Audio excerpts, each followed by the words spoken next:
I beg your pardon, Minister Clark's...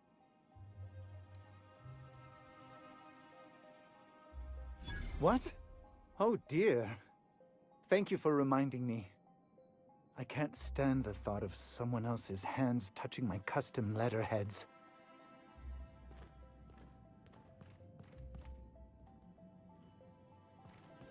Not so fast. The minister... What level clearance? You're just making up words. Basically, if you don't... I don't know how you got that, but I still don't know you, and I don't have any new clearances on the list.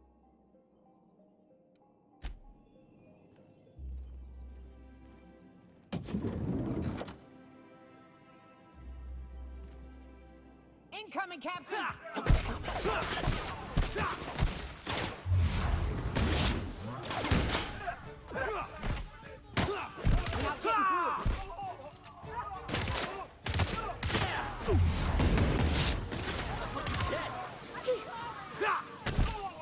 Watch this! This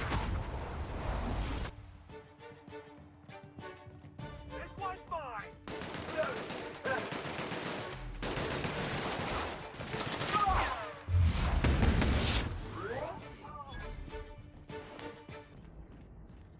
The captain did right by a... The board will never own Groundbreaker. Not while I read. Come on, Marduk.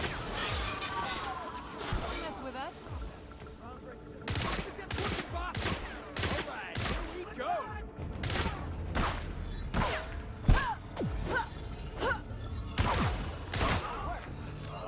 Everyone alright?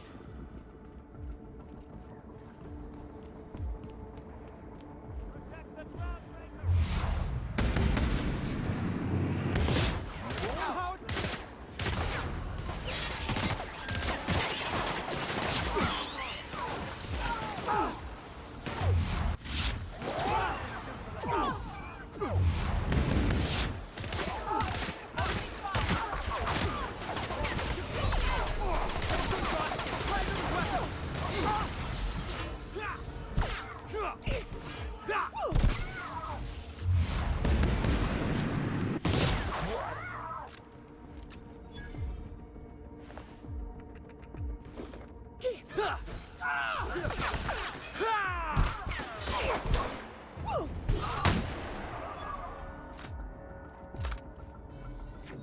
Jackass isn't coming!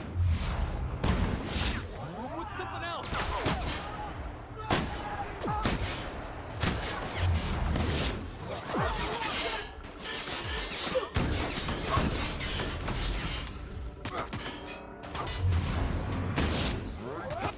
You're going down!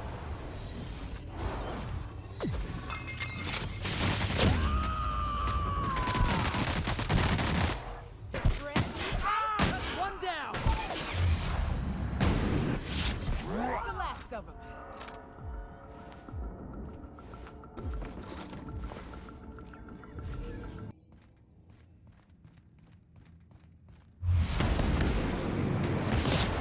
Coming! Good score, Cap!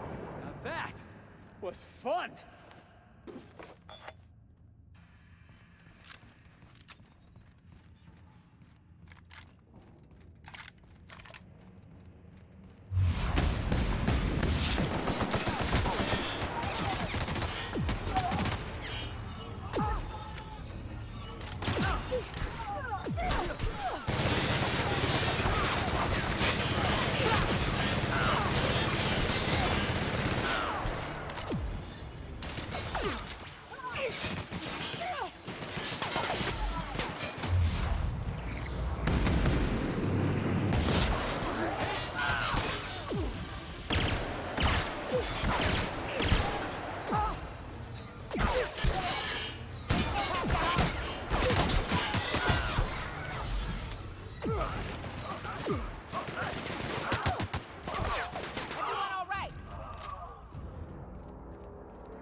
MSI.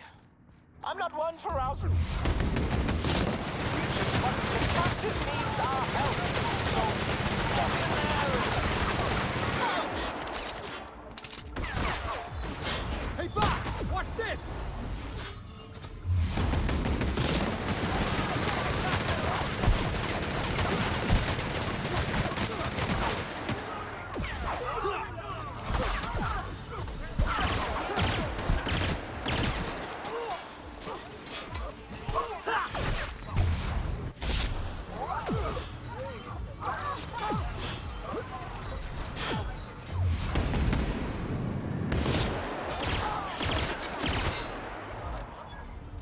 Something's not right.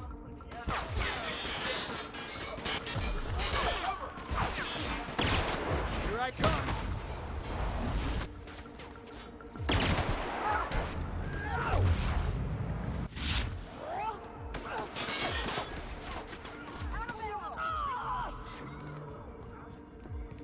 Damn, the Oak is in trouble!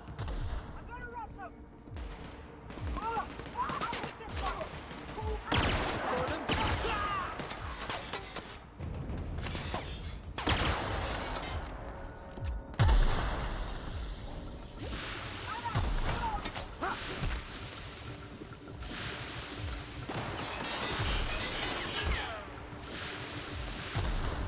What was that? Stay down. Better take a look.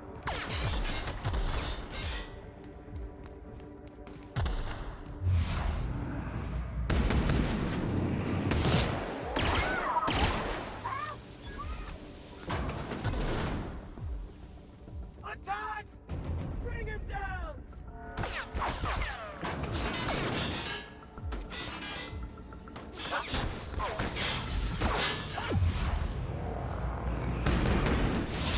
Want some of this?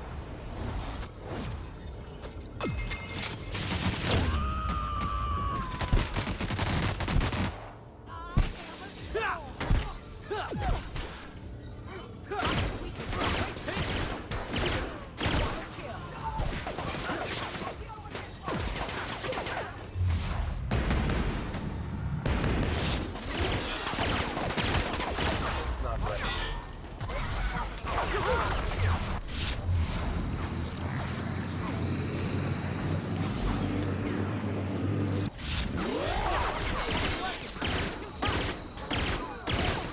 All right.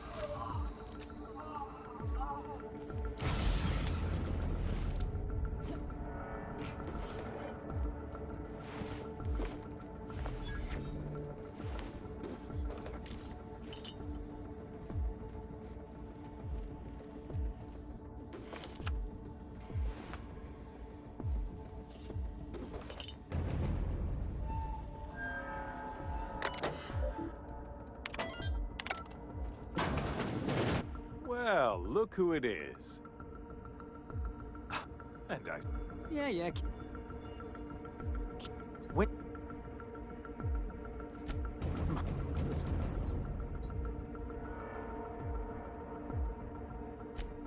Yes, he...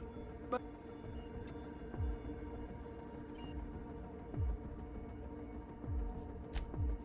Oh, yes, go on. I don't know what happened. Let me... Are you kidding?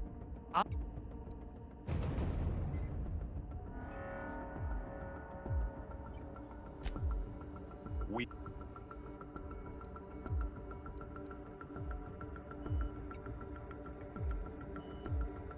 Will...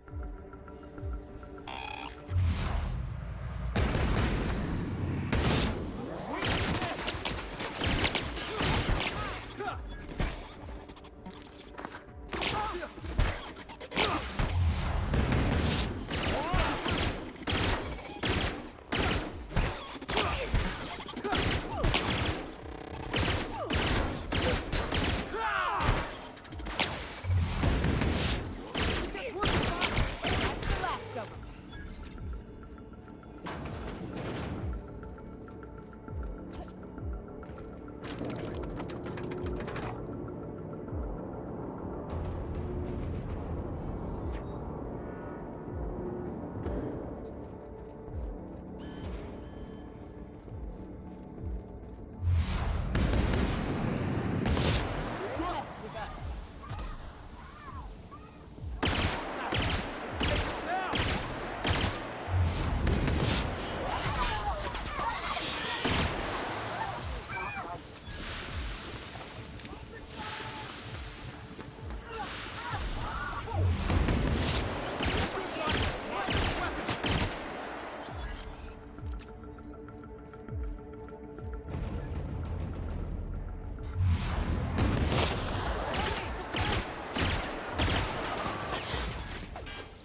feeling jittery, are you? 'Cause I'm not. Take a breath now, folks.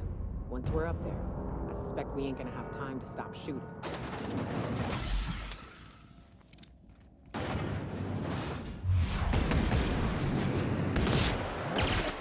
Score one for Felix!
Out of my way!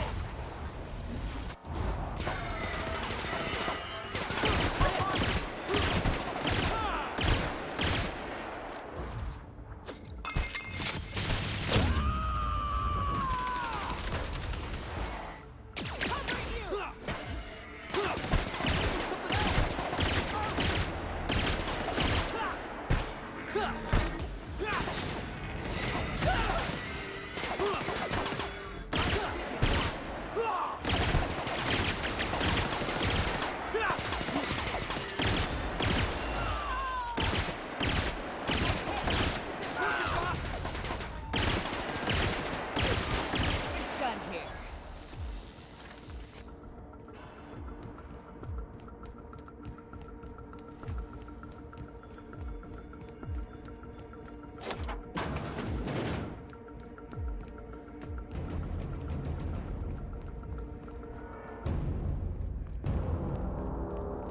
Why won't you just die?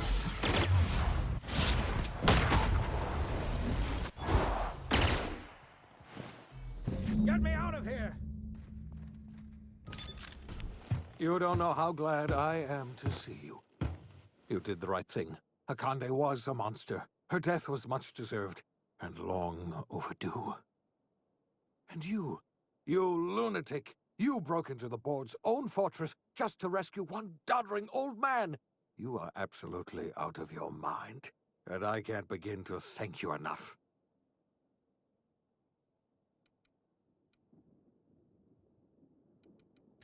I'm all right, thanks to you. Akande wanted my cooperation. I'm quite sure she would have beaten it out of me if you hadn't arrived. You've broken the board's stranglehold on this colony, and you saved my life. But there's still so much we have yet to accomplish. You and I are going to have to work harder than ever to save Halcyon. I'm afraid the situation is far worse than any of us ever anticipated.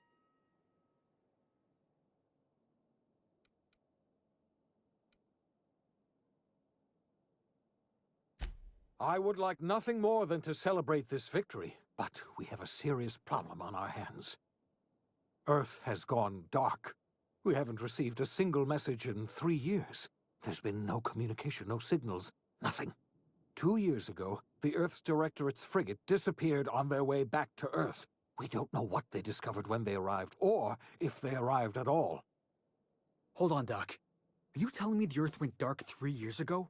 And the board's just been covering this up? They've been incredibly effective at concealing the truth. Right now, the only people in the colony who know are standing in this room. So we've got to make do on our own. Seems to me that'll make us stronger in the end anyhow. You're quite right. We've got no choice but to make do on our own. We're in serious trouble, my friend. Do you know what this means for Halcyon? We can't rely on Earth for support anymore. We've been cut loose. We're entirely on our own.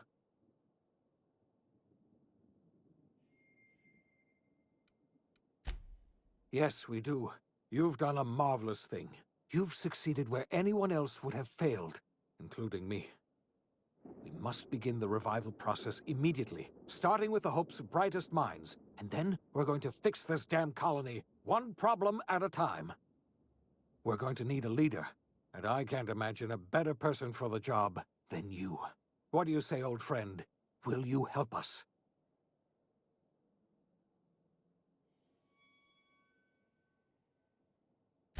You won't hear a word of disagreement from me.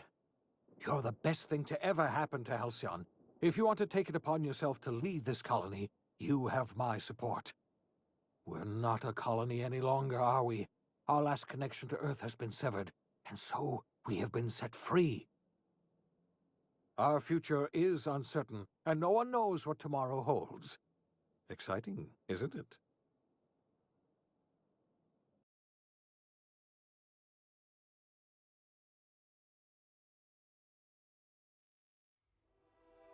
The OSI teaches that everything in the universe happens according to the grand plan. But the stranger that arrived in Halcyon was an unplanned variable. From the moment he landed in Emerald Vale, his actions altered the course of history. The events on Tartarus brought about the end of the board's authority. But the board's mistakes would haunt the colony for decades to come. The damage they left behind would require the work of a generation to repair. Dr. Phineas Wells began reviving a handful of the Hope's colonists. Engineers, scientists, technicians, and intellectuals. They were among the brightest minds the Earth had ever sent out into the stars. The Hope scientists and engineers woke up in a colony descending headlong into total collapse. With no way to return to Earth, they had no choice but to band together and devote themselves to the cause of saving Halcyon. The people of Halcyon were nothing if not hardy. In the absence of the board's authority, many of the colony's settlements banded together with a single purpose in mind: survival. Life was especially hard in the years to come. Some towns dissolved by attrition and starvation, but most of them found a way to carry on. In the years to come, Halcyon was forced to reckon with its newfound freedom.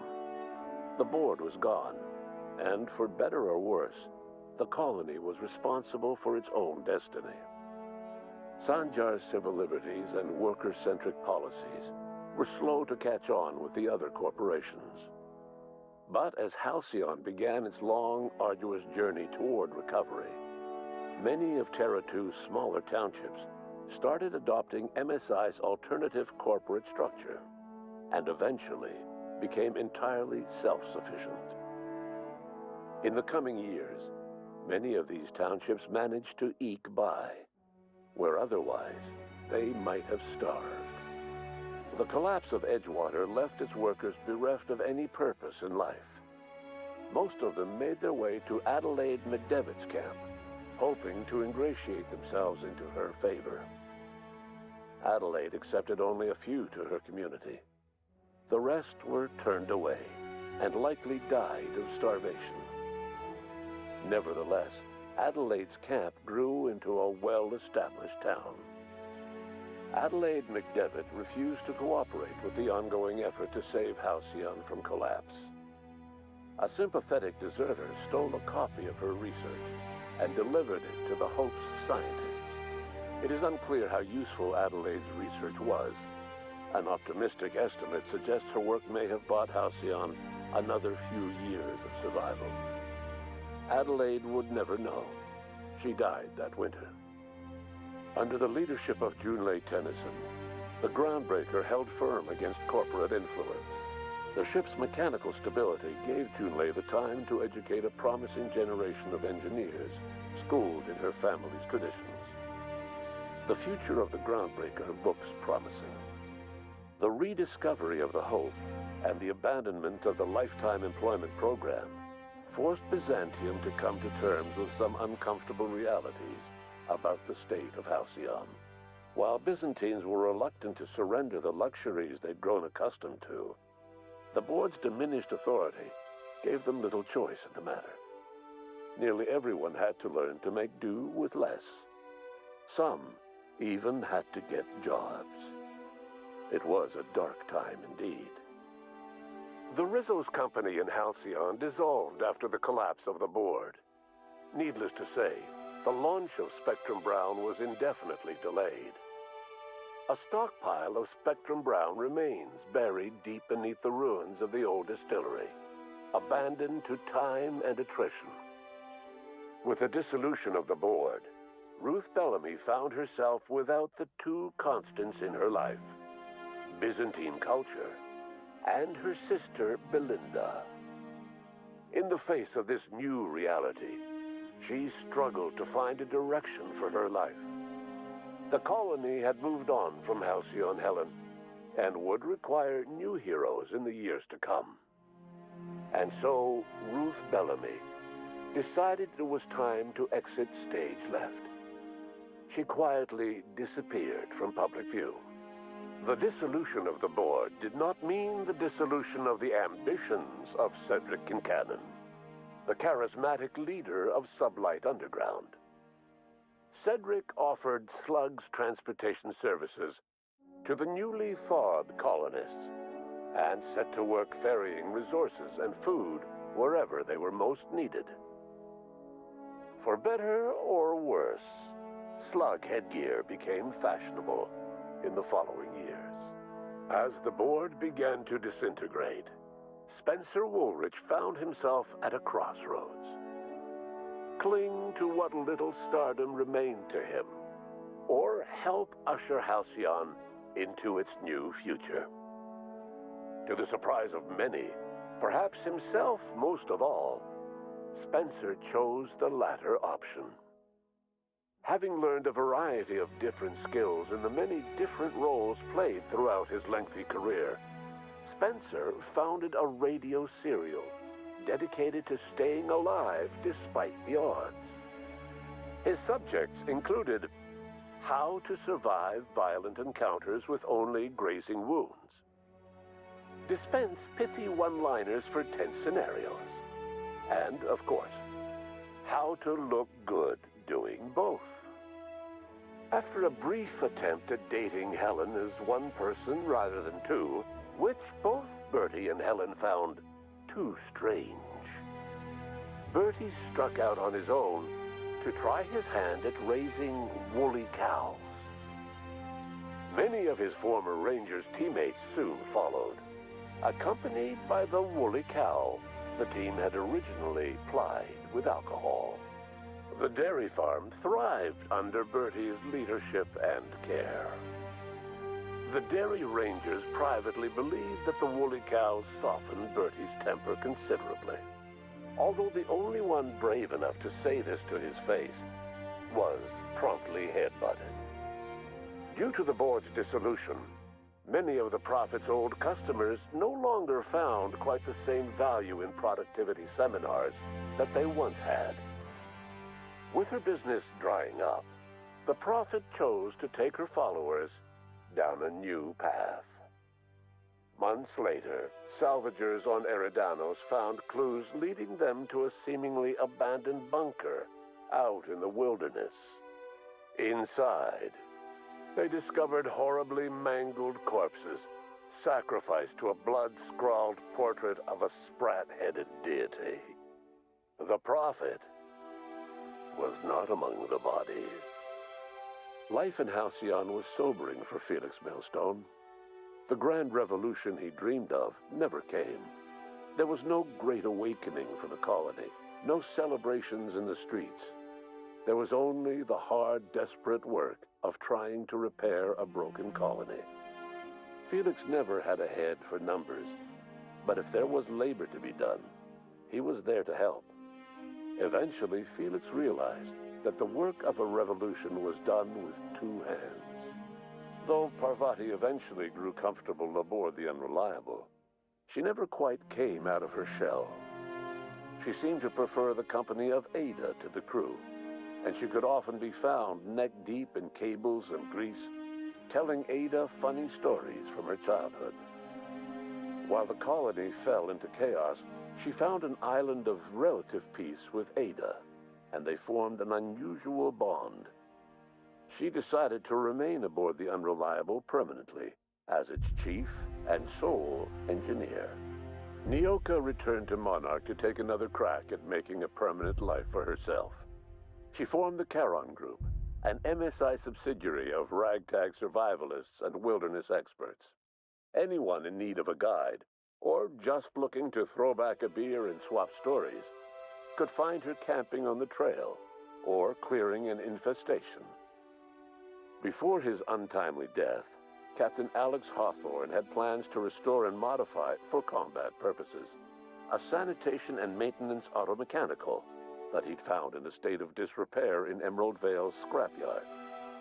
That unit remains broken down and forgotten in the Unreliable supply closet to this day.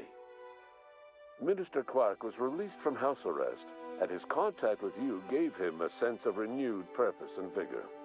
Once it became clear that no help would be coming from Earth, he threw his considerable efforts and talents into helping Halcyon manage the crisis before it. As for Dr. Phineas Wells, he spent his remaining years in his orbital lab. He eventually came to terms with his own past, and was able to forgive the mistakes of his younger self by devoting his remaining years to serving the colony. Dr. Wells was able to revive many more scientists and engineers than he first expected, thanks to the additional batch of chemicals you stole from the Ministry. Wells never forgot about the human lives that were lost in acquiring these chemicals. In the end, Dr. Wells was able to save every scientist and engineer aboard the Hope. Over the next decade, nearly all of the Hope's remaining colonists were successfully revived. Halcyon saw a period of rapid technological and scientific advancement. Breakthroughs in dietary supplements saved the colony from starvation. Geoengineering projects and social reforms began to change the structure and character of the colony. Dr. Wells laid the groundwork for the project to save the colony, but he would never live to see the fruits of his labor. He passed away a few years later. His work was carried on by the scientists and engineers he revived. Today, Halcyon has stabilized. The people of the colony work hard to adapt to their new circumstances. Nearby colonies send aid and supplies. Life will never be easy in Halcyon, but for the first time in its history, there exists a sense of real, genuine hope about the future. And what about you, the unplanned variable in the history of Halcyon? You brought an end to the chaos on Tartarus, and proved yourself the most capable leader left in the colony. You administered the colony in your own image. With the old power of the board destroyed, a new government of Halcyon rose with you at its center. With your steady hand, you guided Halcyon through the turbulent years that were to follow, and helped ensure the survival of the colony until the end of your days. No one knows what's happened to Earth, and no one knows what the future has in store for Halcyon. All we know for certain is this: the name of the Unreliable and that of its intrepid captain will remain the subject of countless stories for years to come.